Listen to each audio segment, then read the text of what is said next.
ಕೆಂಡ ಸಂಪಿಗೆ ನಮ್ಮ ಕೆಂಡ ಸಂಪಿಗೆ. ಯಾರ್ ಬಾಯಿಗೆ ಬಂದಾಗ ಮಾತಾಡಿದ್ರೆ ಹಲ್ಲು ಉದುರಿಸ್ಬಿಡ್ತೀನಿ. ನನ್ನಲ್ಲನ್ನ ಆಮೇಲೆ ಉಸಿರುವಂತೆ ಸರ್. ರೀ ಮಿಸ್ಟರ್, ಏನ್ ಮಾತಾಡ್ತಿದ್ದೀರಾ ನೀವು? ನಾನು ಅವರಿಗೆ ನಿಶ್ಚಯ ಆಗಿರೋ ಹುಡುಗಿ. ನಂದು ಮತ್ತೆ ತೀರ್ಥಂದು ಎಂಗೇಜ್ಮೆಂಟ್ ಆಗಿದೆ. ನಿತ್ಯ ಸ್ಟಾಪ್ ಇಟ್. ಬಾಯಿಗೆ ಬಂದಾಗ ಮಾತಾಡಬೇಡ. ನಮ್ ಬಾವಿ MLA ಸಾಹೇಬ್ರು 2ನೇ ಮದುವೆಗೆ ರೆಡಿ ಆಗವ್ರೆ. ಕೇಳಿಸ್ಕೊಡ್ರಪ್ಪ, ನಮ್ಮ ಬಾವಿ MLA ಸಾಹೇಬ್ರು 2ನೇ ಮದುವೆಗೆ ರೆಡಿ ಆಗವ್ರೆ.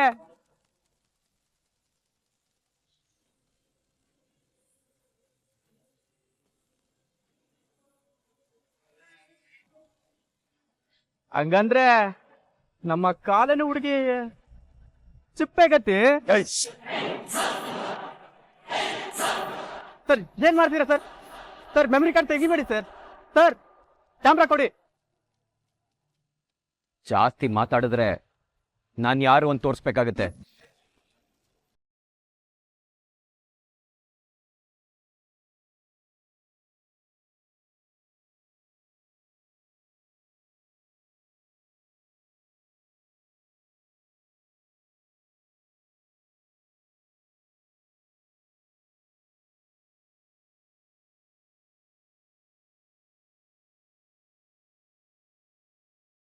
ಹೌದ್ ರಾಜೆ, ನೀನ್ ಹೇಳಿದ್ ನಿಜ. ಕೋಪದ ಕೈಗೆ ನನ್ ಬುದ್ಧಿ ಕೊಟ್ಟು ನನ್ ಜೀವನ ಮಾತ್ರ ಅಲ್ಲ, ಸಾಹೇಬ್ರ ಜೀವನ, ಆಸೆ ಎಲ್ಲಾನು ಹಾಳು ಮಾಡ್ತಿದ್ದೀನಿ.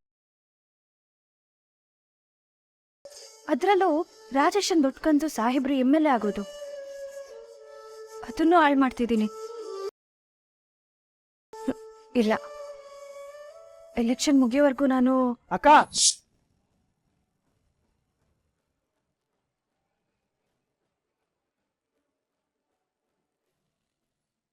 ನೋಡಿದ್ಯಾ, ಬೀದಿಲಿ 10 ಜನ ಓಡಾಡ್ತಿರೋ ಜಾಗದಲ್ಲಿ ಆ ನಿತ್ಯ ಭಾವನ್ ಜೊತೆ ಕಾರಲ್ಲಿ ಕುತ್ಕೊಂಡು ಸಮಾಧಾನ ಮಾಡೋದಾದ್ರೂ ಏನಿತ್ತು? ಇದೆಲ್ಲ ಅವಳು ಬೇಕಂತಾನೆ ಮಾಡ್ತಿದ್ದಾಳೆ. ಭಾವನ್ ಜೊತೆ ತನ್ನ ಹೆಸರನ್ನ ತಳಕ್ ಹಾಕೋದಕ್ ನೋಡ್ತಿದ್ದಾಳೆ. ನೀನೀಗ ಸುಮ್ನೆ ಕೂತ್ರೆ ಎಲ್ಲ ಹಾಳಾಗತ್ತೆ. ಬಾಕ ಹೋಗೋಣ. ನನ್ ಮೇಲೆ ಕೈ ಮಾಡ್ತೀಯಾ? ನಾನ್ ಯಾರು ಅಂತ ತೋರಿಸ್ತೀನಿ ನಿನ್ಗೆ. ಪ್ರೆಸ್ಸು ಬೆಂಕಿ ಬೆಂಕಿ ಸುಟ್ಟೋಗ್ಬಿಡ್ತೀಯಾ? ಏನೋ ಮಾಡ್ತೀಯ? ಏನ್ ಮಾಡ್ತೀಯ? ಮಾಡ್ಕೋಗಲಿ.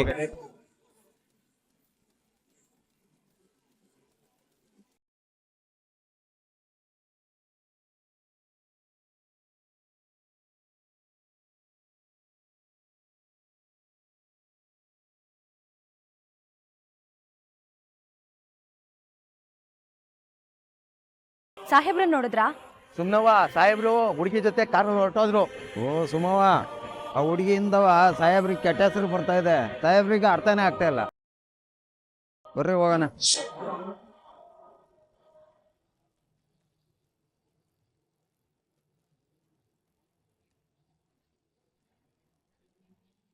ನೋಡಿದ್ಯಾಕ?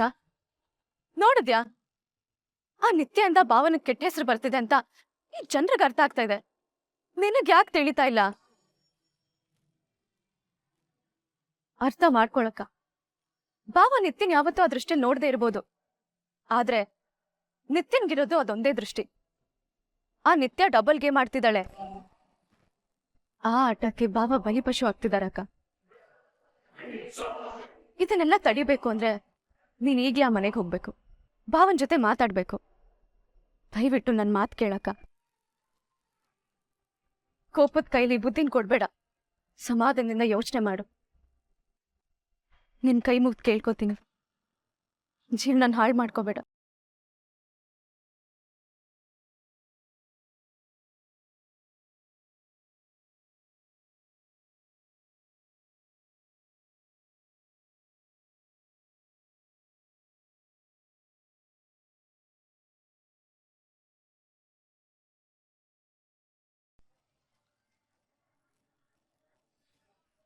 ಹೇಳು ನಿತ್ಯ. ಅಕ್ಕ, ಇವತ್ ಸುಮನ ತೀರ್ಥ ಅವರಿಗೆ ಅವಮಾನ ಆಗೋ ರೀತಿ ಮಾತಾಡ್ಬಿಟ್ಲು.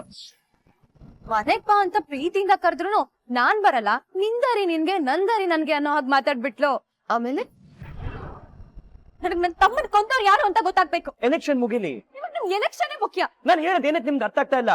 ಅದನ್ನ ಕಟ್ಕೊಂಡು ನಿಮ್ಗೆ ಏನಾಗ್ಬೇಕು? ಎಲ್ಲ ನಿಮ್ ಸ್ವಾರ್ಥ ನೋಡ್ಕೊತಾ ಇದ್ದೀರಲ್ವಾ? ನಾನ್ ಮಾಡ್ತಿರೋ ಸ್ವಾರ್ಥನ. ನಿಮ್ ಸ್ವಾರ್ಥ ನೀವ್ ನೋಡ್ಕೊತಾ ಇದ್ದೀರಾ, ನನ್ ಸ್ವಾರ್ಥ ನಾನ್ ನೋಡ್ಕೊತಾ ಇದೀನಿ. ಆದ್ರೆ ನಿಮ್ ಸ್ವಾರ್ಥದಲ್ಲಿ ನನ್ ಸೋಲಿದೆ. ಬಾವಿ MLA ಸಾಹೇಬ್ರು ಕಾರ್ ಒಳಗಡೆ ಚರ್ಚೆ ನಡೀತಾ ಇದೆ. ಎಷ್ಟು ಸುತ್ತಿನ ಮೀಟಿಂಗ್ ಆಯ್ತು. ನಾನ್ ಅವರಿಗೆ ನಿಶ್ಚಯ ಆಗಿರೋ ಹುಡುಗಿ. ನಂದು ಮತ್ತೆ ತೀರ್ಥಂದು ಎಂಗೇಜ್ಮೆಂಟ್ ಆಗಿ.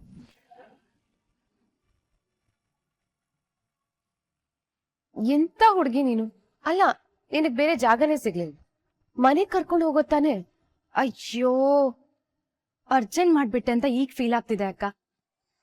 ಬಟ್ ಡೋಂಟ್ ವರಿ, ನೀವ್ ಹೇಳ್ದಾಗೆ ಸುಮ್ಮನ ಮನೆಗ್ ವಾಪಸ್ ಬರೋದ್ ಡೌಟು. ತಮ್ಮನ್ನ ಕೊಲೆ ಮಾಡ್ದವ್ರನ್ನ ಹುಡ್ಕೋ ವಿಷಯದಲ್ಲಿ ಅವಳು ತುಂಬಾ ಸೀರಿಯಸ್ ಆಗಿದ್ದಾಳೆ. ಸಾಧನೆ ಇಸ್ ಆಲ್ವೇಸ್ ರೈಟ್. ಯಾರದ್ಕೆ? ನಿತ್ಯ. ಏನಂತೆ? ತೀರ್ಥ ಅವಳ ಮನೆಗ್ ಹೋಗಿ ಕರೆದ್ರು ಅವಳು ಬರಲ್ಲ ಅಂತ ಹೇಳಿದ್ ನನ್. Wow, really? Oh my god, thank you so much god. ನಿಜವಾಗ್ಲೂ ಗುಡ್ ನ್ಯೂಸ್ ಅದಕ್ಕೆ. I no.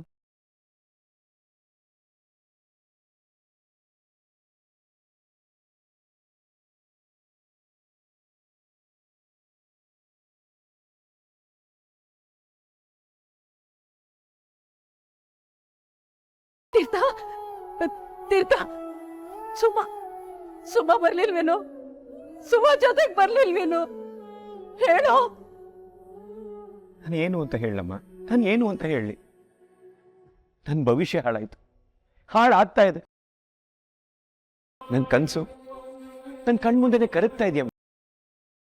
ರಾಜಕೀಯವಾಗಿ ನಾನೇನೋ ಸಾಧಿಸ್ಬಿಟ್ಟೆ ಅನ್ಕೊಳ್ಳೋ ಟೈಮಲ್ಲಿ ಮುಗ್ಗರಿಸ್ಬಿದ್ದು ಮುಖ ಹೊಡ್ಕೋತಾ ಇದ್ದೀನಿ. ಇದು ಏನೇನಾಗುತ್ತೋ ನಿಜವಾಗಿ ಗೊತ್ತಿಲ್ಲಮ್ಮ, ನಂಗೆ ನಿಜ ಗೊತ್ತಿಲ್ಲ. ತೀರ್ಥ, ತೀರ್ಥ, ದಯವಿಟ್ಟು ನನ್ನ ಒಂಟಿಯಾಗಿರಕ್ ಬಿಟ್ಬಿಡು.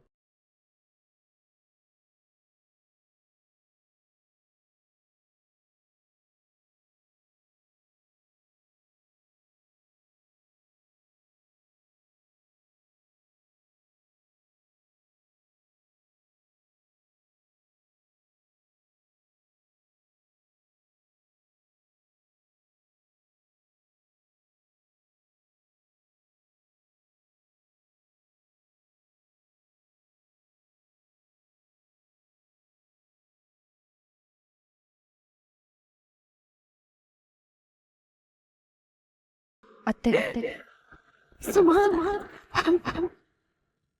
ಬಂದೆ ತಾಯಿ, ಬಂದ್ಬಿಟ್ಟಿಯಮ್ಮ.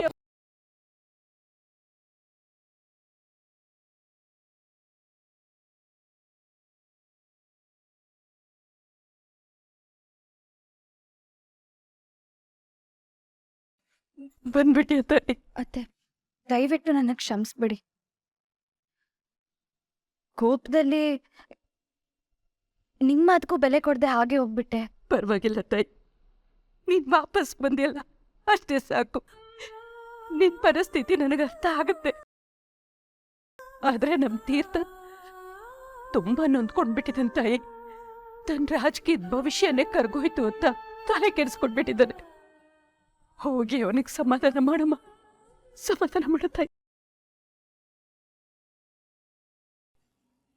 ತೀರ್ಥನ್ ರೂಮಿಂದ ತಾನೇ ಸೌಂಡ್ ಬಂದಿದ್ದು? ಹಾ ಅದಕ್ಕೆ. ಹೋಗು, ಏನು ಅಂತ ನೋಡ್ಕೊಂಬ ಹೋಗು. ಸರಿ ಅದಕ್ಕೆ. ಅವನೇನಾದ್ರೂ ಅನಾಹುತ ಮಾಡ್ಬಿಡ್ತಾನೆ.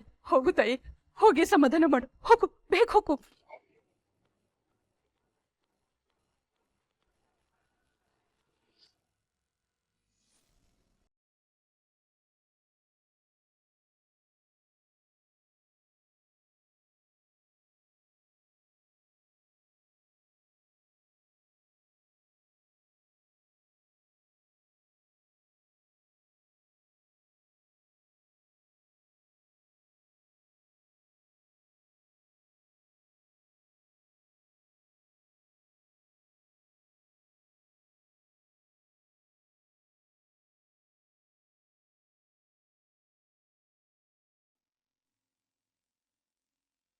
ಗತ್ತಲ್ಲಿ ನಿಂತಿದ್ಯಲ್ವಾ,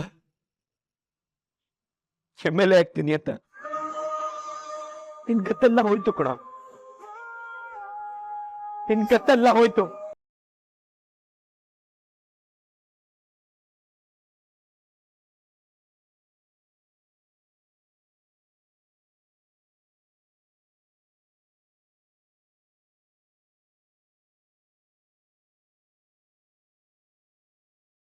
ನೀನ್ ಸೋತೋದೆ ತೀರ್ಥ.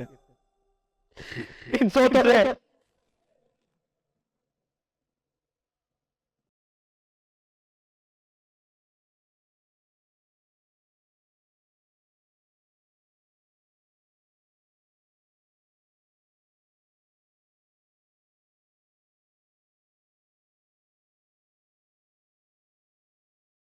ಅದಕ್ಕೆ ಏನಾಯ್ತು?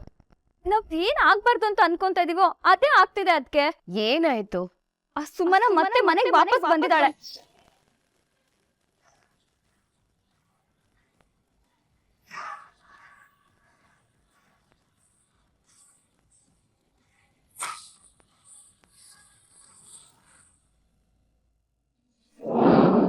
ನೀನ್ ಸೋತೋದೆ ತೀರ್ಥ. ನೀನ್ ಸೋತೋದೆ.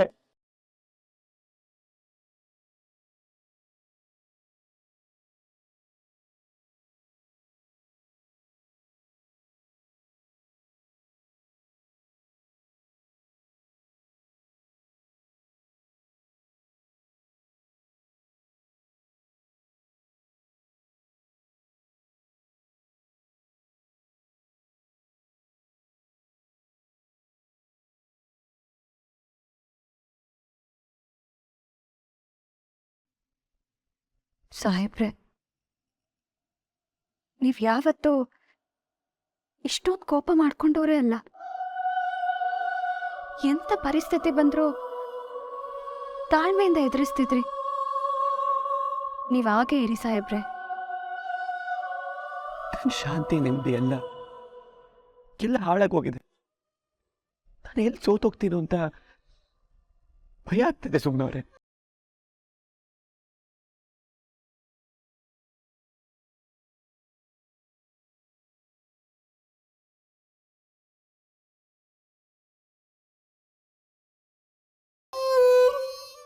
ನೀವ್ ಸೋಲಲ್ಲ ಸಾಹೇಬ್ರೆ. ಸುಮ್ಸಾರಿ,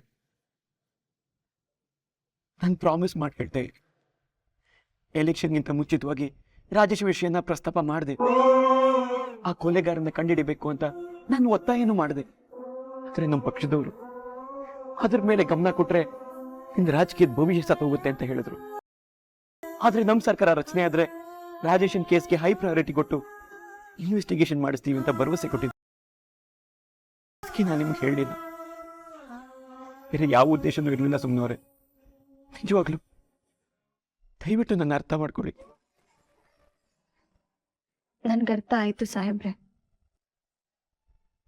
ನೀವ್ ಎಮ್ಮೆಲ್ಲ ಆಗೋ ಕನ್ಸು ನನ್ನಿಂದ ಹಾಳಾಗಲ್ಲ, ತಲೆ ಕೆಡ್ಸ್ಕೋಬೇಡಿ. ಸರಿ, ರಾಜೇಶನ್ ವಿಷಯನ ಎಲೆಕ್ಷನ್ ಮುಗಿಯುವವರೆಗೂ ನಾನು ಯಾರ ಹತ್ರನೂ ಹೇಳಕ್ ಹೋಗಲ್ಲ. ಆದ್ರೆ ಎಲೆಕ್ಷನ್ ಮುಗಿದ್ಮೇಲೆ ಆ ಕೊಲೆಗಾರ ಯಾರು ಅಂತ ನೀವು ಕಂಡಿಡಿಬೇಕು. ಕಂಡಿಡ್ದು ನಾನು ಎದುರಿಗೆ ತಂದು ನಿಲ್ಸ್ಬೇಕು. ನನ್ನ ಮೇಲೆ ಆಣೆ ಆಗಿರುತ್ತೆ, ನಿಮ್ಮ ಮೇಲೆ ಆಣೆ. ರಾಜೇಶನ್ ಕೊಲೆಗಾರ ಯಾರೇ ಆಗಿರ್ಲಿ ಅವನ ಕಂಡು ಹಿಡಿಯೋ ಜವಾಬ್ದಾರಿ ನಂದು.